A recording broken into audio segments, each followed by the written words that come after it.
Welcome to Two Woke Bonnets, a podcast where we revisit the classic TV shows of our Gen X childhoods and see how well they hold up today. With your hosts, Carol and Joey.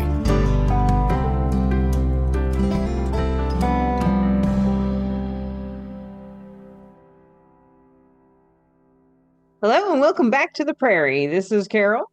And this is Joey. And we are Two Woke Bonnets, where we are watching Little House on the Prairie from start to finish, and we are viewing it with 2024 woke eyes. And we're also 2025, as the case may be. 2025, that's right. It's now 2025. We're also finding out that Walnut Grove was not a very pleasant place to live sometimes. It wasn't very welcoming. It was not. Now, in retrospect, so first of all, we are on season 1, episode 22. That's right. Which is called Survival.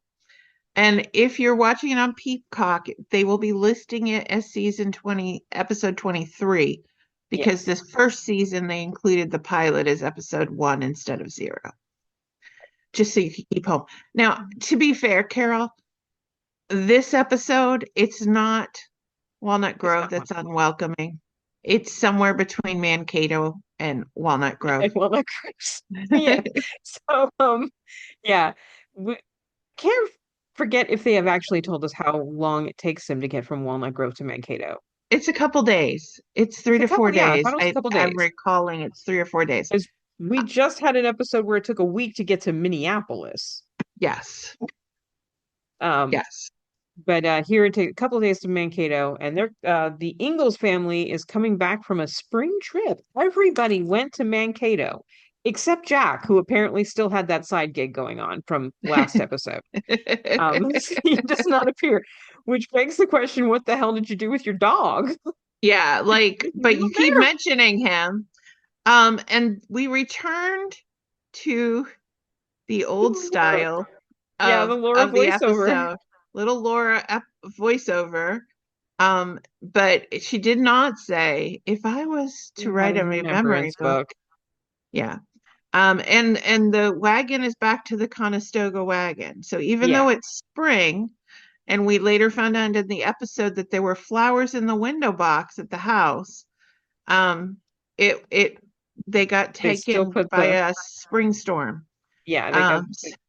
But before then, they run into some U.S. Marshals who come running down the hill at them. So if you've got your bingo card, that counts as running down the hill. I'm on card 13. Which card did you have for this episode? 9. I had 9. Okay. Did you get a bingo? Did not have a bingo. I got a bingo. Anyway, going on. I was not even close here. So, okay. But yeah, the Marshals come up, and one of them is named Marshall Anders. Yeah, and I almost said Ging, but that's the actor's name. Yeah. Marshall Anders. And he tells them that he's on the lookout for a Native American fugitive. He does not say that. He does not say that. It is an unwoke moment. Yes. You can mark that on your bucket list. Yes, it is a 1970s unwoke moment.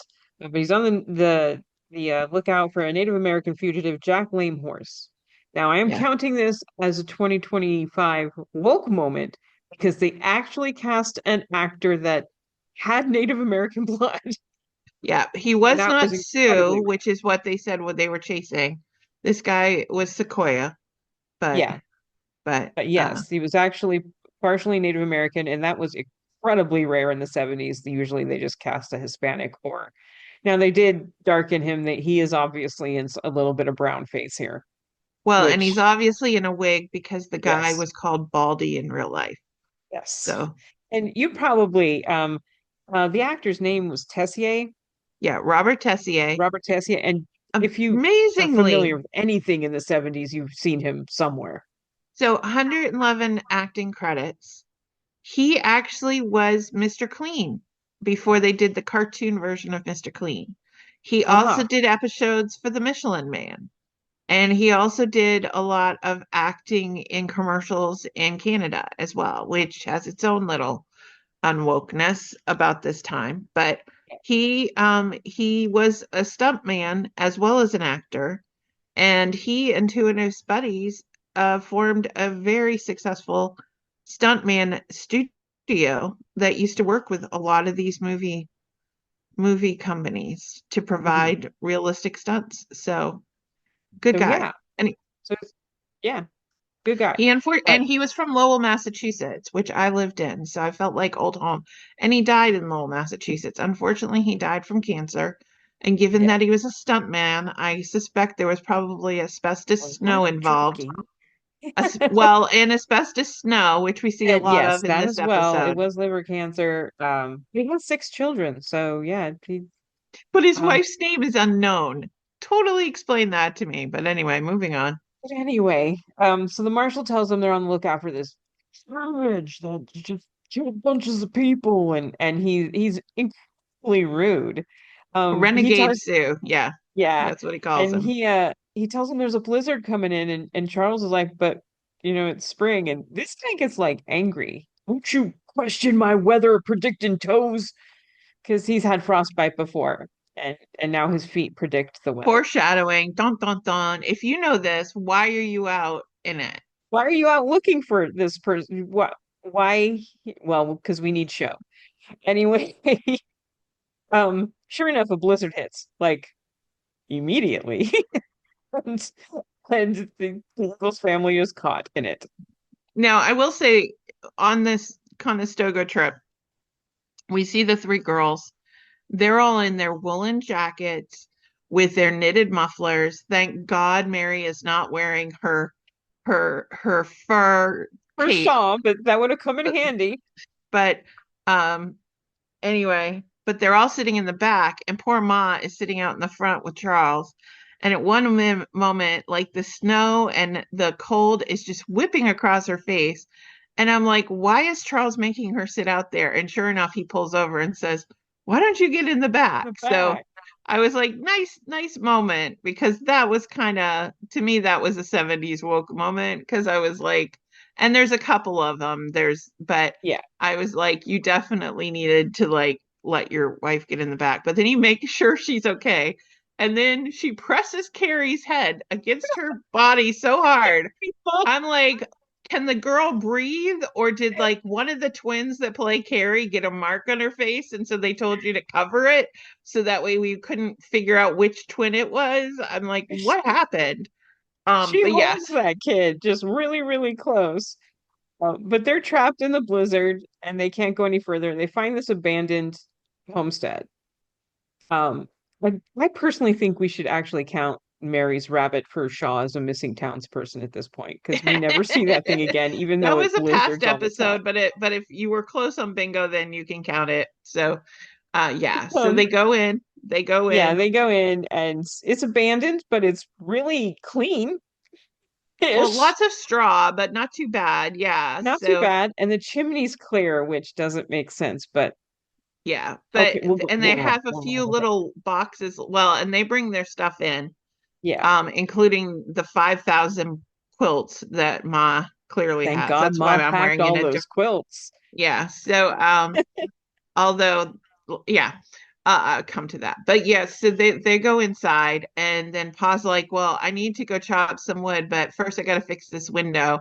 And Carolyn scoffs at him and says, we women can handle this. You go out and get the wood. Because let's remember, if you remember from the pilot movie, she was helping build like she was like house. being left for weeks on end in the middle of the prairie, handle the whole farm.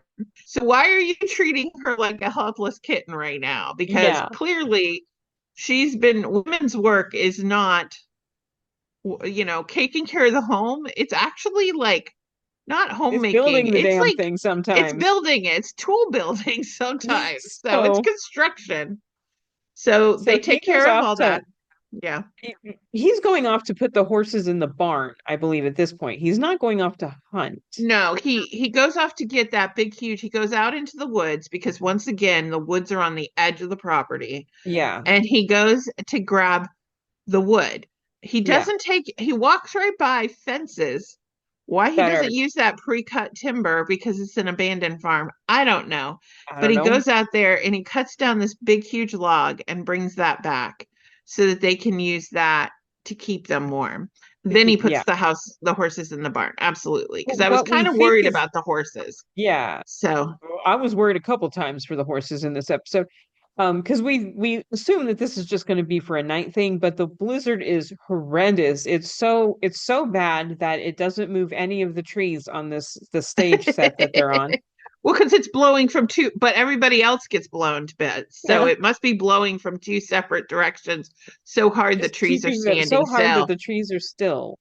But they're trapped in the house, and the next morning, he says there's at least 2 feet of snow on the ground, although we see absolutely zero evidence of 2 feet of snow ever in this episode. But while he's sitting there, he was able to fashion some horseshoes out of scraps of wood. Snowshoes. Sorry, he's doing a little macrame while Ma and the girls are sleeping on the floor. He's building snowshoes because he tells Carolyn, well, another storm's going to be blowing in. I can see it. I got to go hunt something. And so they eat all of the stew that was left over. She had some stew, but then she tells them there's a loaf of bread, a little bit of cheese, a little bit of meat, 3 apples, and some corn flour. So evidently that corn flour actually grew corn well from the last episode grew. Yep. And that's about it. But somehow and some coffee. Man, seriously, did she pack like a refrigerator? You're there, what, 4 days? You're going to resupply in Mankato. How much food did they need for? But that wasn't really a lot of food. It was like they probably planned to get home that night and probably stop and just have the stew for like lunch or dinner or something. Yeah.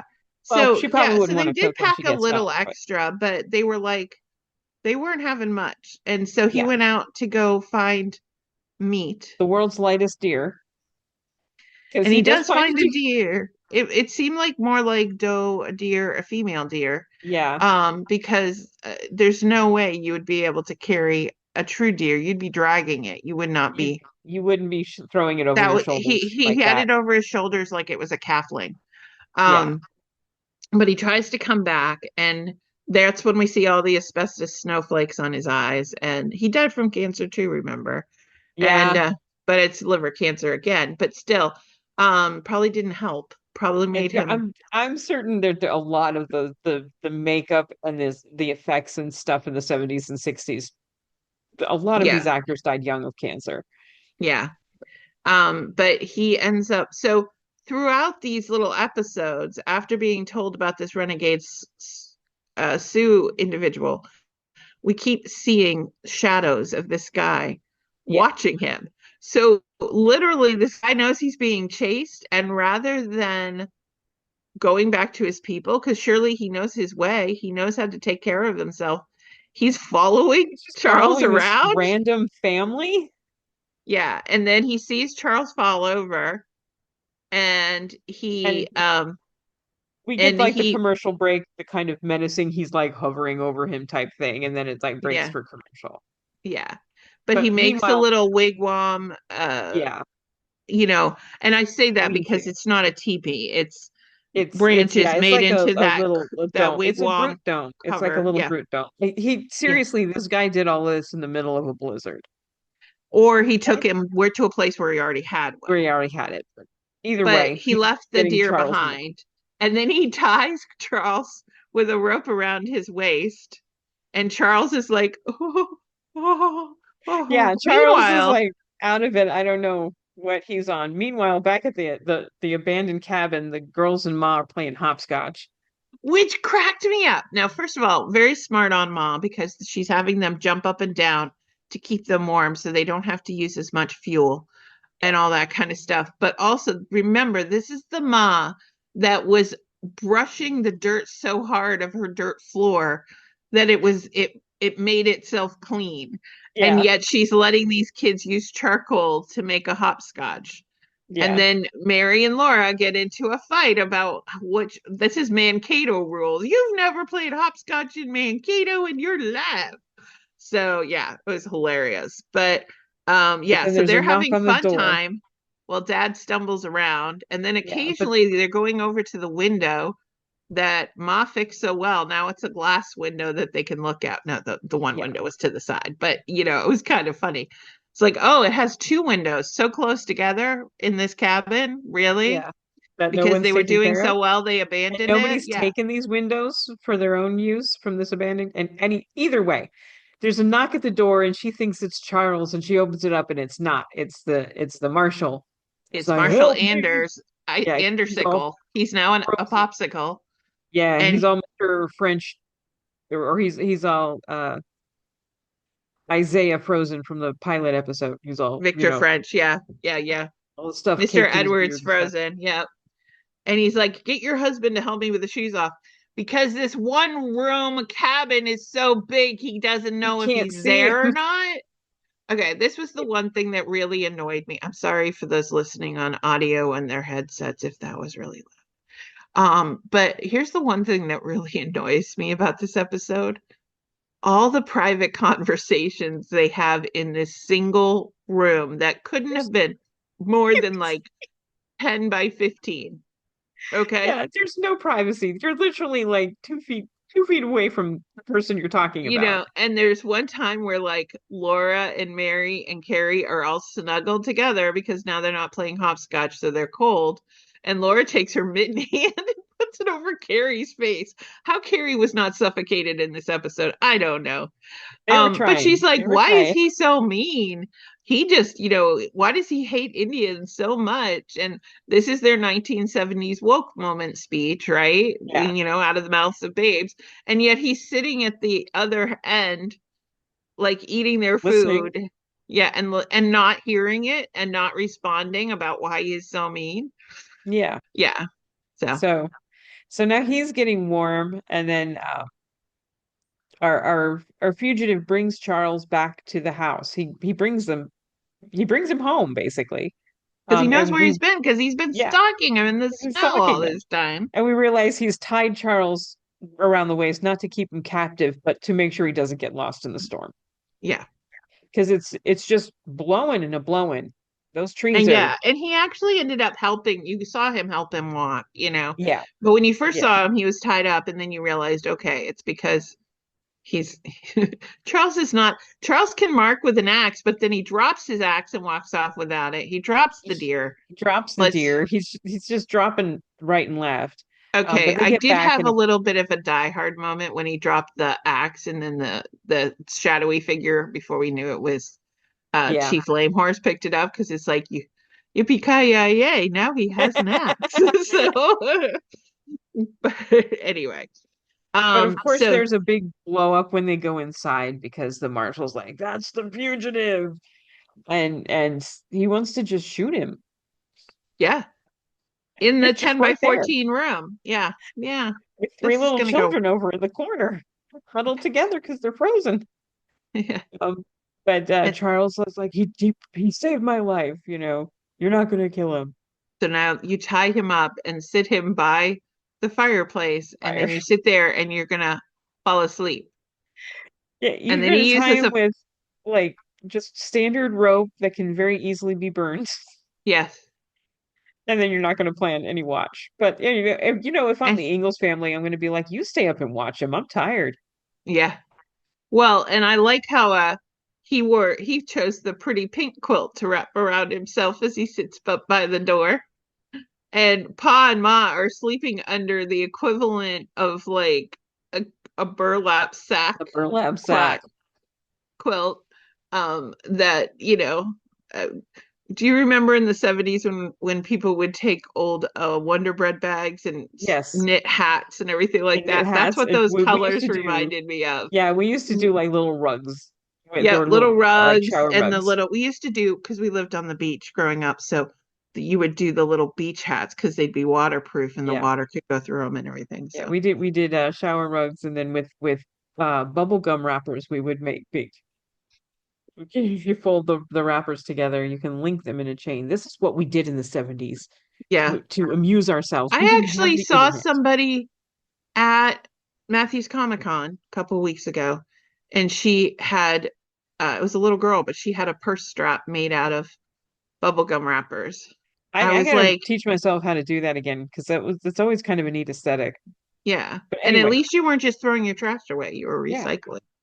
But Anyway, anyway, so now, um, so they're all sitting there, and and Chief Lame Horse, they're all asleep. Chief Lame Horse just wiggles up to the fire and burns his ropes off. I mean, well, and then he runs off, and and Marshall Anders says, "Hey, I need some soup or something," as the kids are starving, and it's already been made clear that kids there's nothing to eat. And he says, "Well, there would be something to eat if you hadn't given it to that Injun." Let's be clear. You've been sitting there on your ass this whole yeah, time doing nothing. with nothing. You did not bring anything in with you. You were frozen. You did not bring food with you. Never do we see him trying to bring wood in for Ma. We never see him, and supposedly he's been through these blizzards before, Yeah, and his toes are going to be, potentially losing his toes again, and all this thing. And then when the guy comes back, he comes back. Well, Pa's about to go out and shoot shoot the the horse. horse Yeah, shoot because the horse there's for no food. food left. And here Okay, comes the chief and at with this the point, deer. I would like to interject here. At this point, they can't have been here. Now, I understand at the end of the episode, we're going to hear that it's 3 weeks. Yeah. They can't have been there at this point more than 2 days. No, I think it would have been 3 or 4 days because But would you immediately shoot the horse like that? I mean, like, and keep in mind, we're talking, they keep saying there's feet of snow outside, but every time they open the door, there's 2 inches. And all I could think is your cart can make it through that. But, but yeah, they make no effort to leave or send somebody for help or anything. I don't know. This just seems like he immediately goes, well, let's just go kill a horse. yeah. And But he doesn't have that to. was it. But you had to bring the drama in, and you knew Yeah. it wasn't going to happen because of the camera shot slowly on Dad's hands as he slowly backs it up. Holy. Like, clearly, how are they going to get out of there if they kill this horse? Yeah. And what is the horse eating these 3 or 4 days? Like the hay or I mean, something? I don't know. why is there hay at this abandoned farmstead? Yeah. There's so many But questions. But either anyway, way, but then here comes the chief back with the deer. And so he starts to bring the deer in, and the guy opens up the door and sees the chief leaving and shoots him in the chest. yeah. And he drops. And we're like, I literally click someone dies on my bingo Yeah, so did card. I. And And then I then I had to remembered, I'm unclick like, it. oh no, wait, this has a happier ending. So Yeah, so they brought him yeah. back in. They take him out, and he's like, he was bringing us food when he could have escaped. And we never see them dress. I'm like, how are they dressing this frozen deer? How are they thawing it? Whatever, it doesn't matter. Yeah, I'm assuming Bob brought his hunting knife with him to Mankato. I mean, Something. I guess that's Well, something you we probably saw that would keep in the wagon. we saw the chief had a hunting knife because Okay. he took it So off the windowsill. so But yeah, yeah, because he was they have the somehow able means. to sneak past this guy, pick up his gun, pick up his knife, and then open the door, but The he lets door it in bang this open, blizzard. and then he runs out Yeah, and he shoots once then. they were Why would you very, not have just overpowered him at that point and like, listen, yeah. dumbass, you are our prisoner now. We're not dealing with you. But Ma does Either say, I can't believe he's the law. And Pa says, well, he is. So they have to obey him because he's the law, even though he's yeah. not in the right. Incidentally, they're talking about him like 2 feet away from him.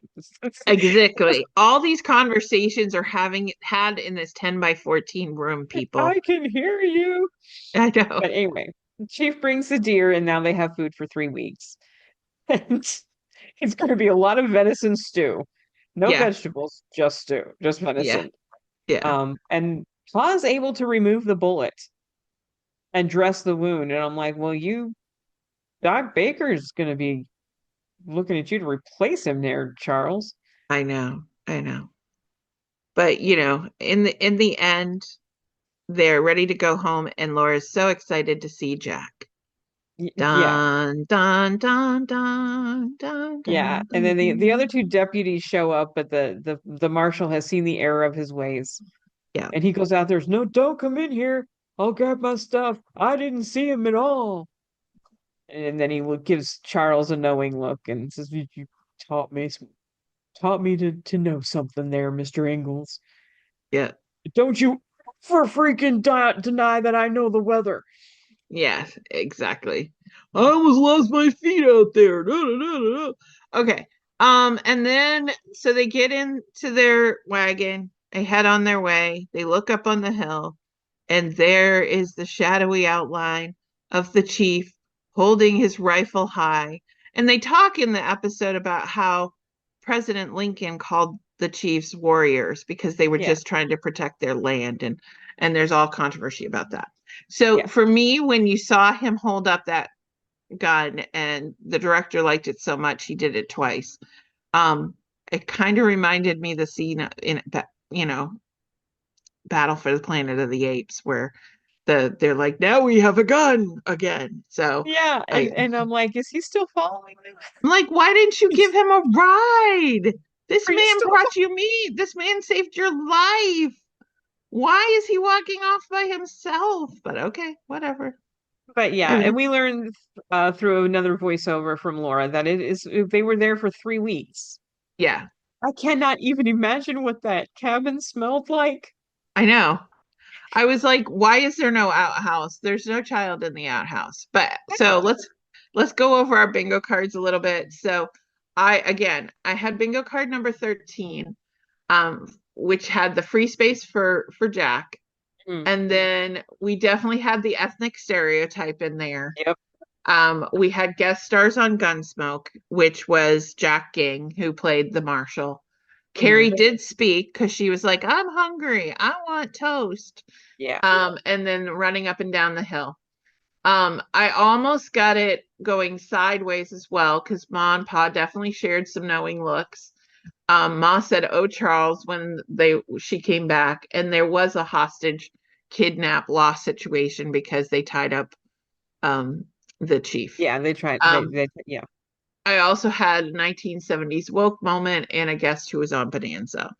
So Jack Ging, who was Marshall Anders, he appeared on a bunch of stuff as well. He was in a 2-episode arc of Highway to Heaven, and he also was in Bonanza and Gunsmoke. So he was about 5'8", which where the chief was 6'2". Yeah. So at 5'8", because Michael Landon was not that tall either, and so having somebody slightly shorter than them probably gets a lot amount of one-off actors, because then you're not having to worry about them towering over there. Yeah. But yeah, Robert Tessier, as you pointed out, definitely played a lot of roles, because at that height and with his bare head and stuff like that, he definitely he played a bad guy in a lot. He played a lot of intimidating guys. Not always bad guys, but always intimidating guys. So I didn't come close to a bingo yet again. You were on card 9, as you said? I chose, card 9. I chose Frozen Mary, not because she froze, but because she was freezing.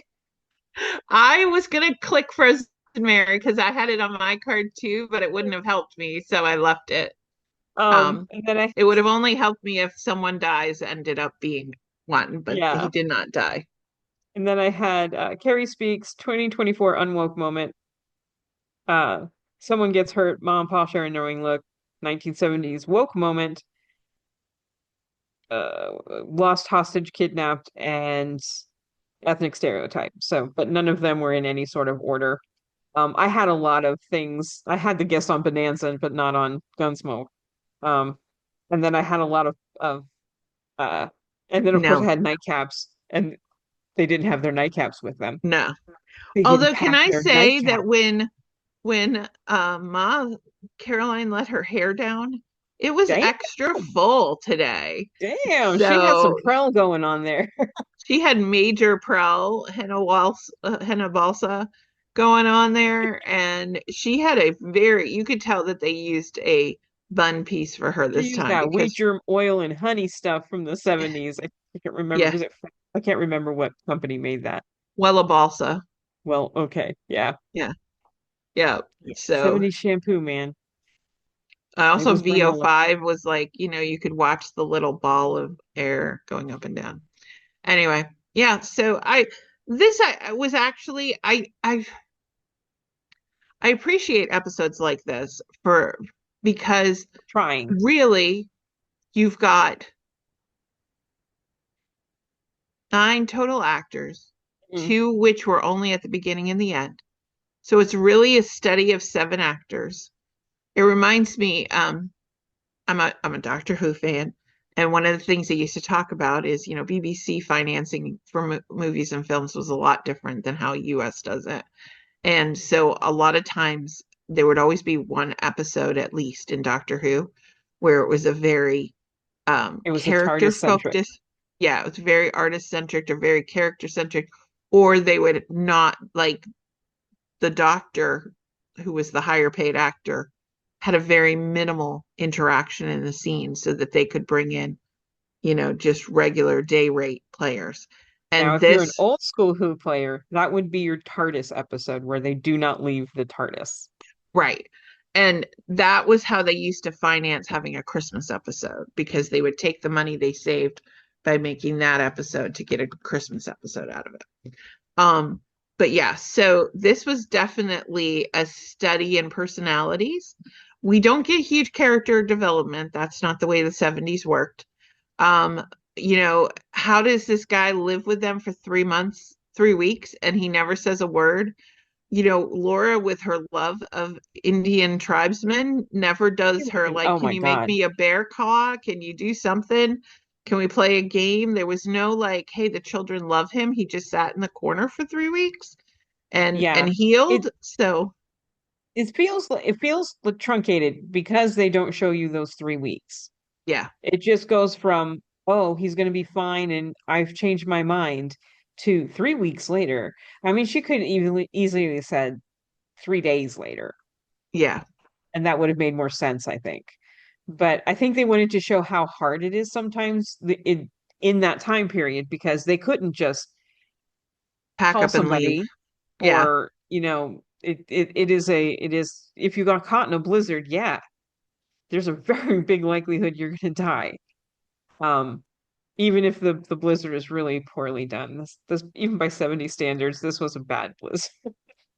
That soundstage just never had enough snow on it. no. Asbestos. I was watching the scenes because we had read in earlier backstory that a lot of the winter scenes that they do in this episode were recycled from the original pilot, that Ma and Pa like shot extra scenes. And I do wonder if some of those scenes with just the 2 of them on the front of the wagon, if that's why we have the Conestoga wagon back, because they were reusing some recycled. of those scenes. Yeah. So, but anyway. No, so next episode is the last episode of the season. And then we'll be starting on season 2. So get excited. Don't forget, you can go on our website, twobonnets.com, to get your own bingo card. There are 30 to choose from. We are going to add some additional stats. So as you randomize, you can do that. As we go forward, because certain characters will leave for several years and then come back. So yeah, and we put a lot of Nellie stuff in the randomizer, and she's not around as much in the first episode. Yeah, because it wasn't until the second season where she really kind of got popular for not being popular. So yeah, but anyway, okay. Until next time, we will see you on the prairie. Bye. Thanks for listening to Two Woke Bonnets. To find out more and to download your bingo card, visit twowokebonnets.com. And don't forget to like and subscribe wherever fine video and audio podcasts are played.